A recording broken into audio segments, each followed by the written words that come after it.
computer.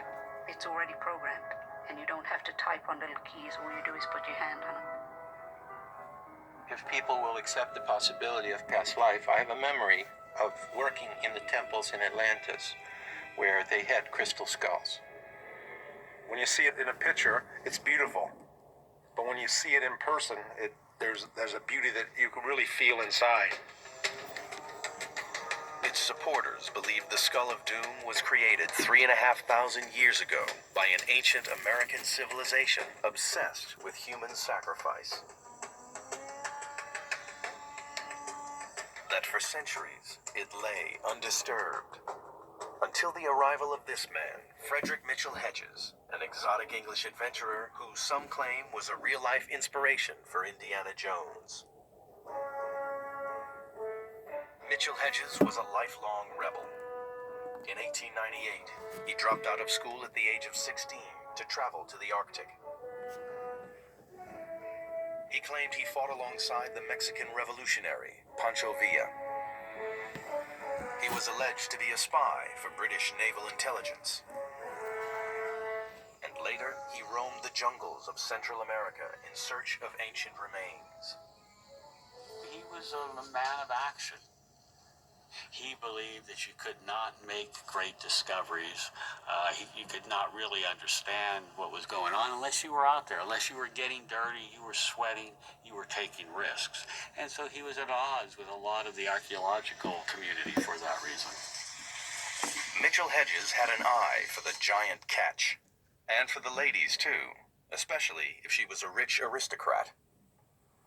He travelled with a number of lady companions, most notably Mabel Richmond Brown, who was the estranged wife of a mad baronet and who had money.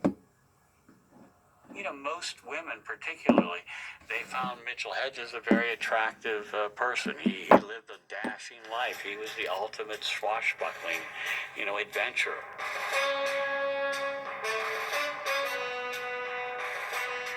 In the 1920s, Mitchell Hedges embarked on the adventure that would make his name.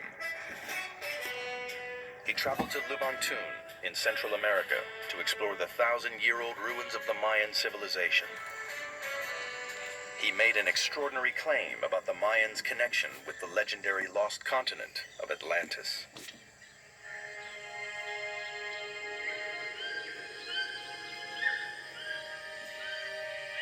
I believe that Atlantis did exist, and when the Earth moved and the waters came rushing in upon it, a continent was submerged, and that a remnant survived, and that from these evolved the great Maya civilization. Mitchell Hedges was unable to furnish any evidence of this remnant of Atlantis, but he made a further claim that he'd come across a unique object used during ancient death rituals. A life-sized skull of pure quartz crystal. He named it the Skull of Doom. It is at least 3,600 years old, and according to legend, was used by the high priests of the Maya. It is said that when willed death, with the help of the skull, death invariably followed. It has been described as the embodiment of all evil. How it came into my possession, I have reason for not revealing.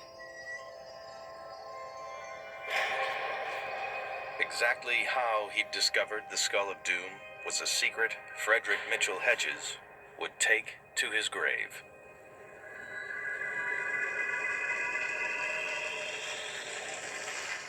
It would be someone else, his adopted daughter Anna, who would tell the world and make the skull a global sensation. Their relationship was intriguing.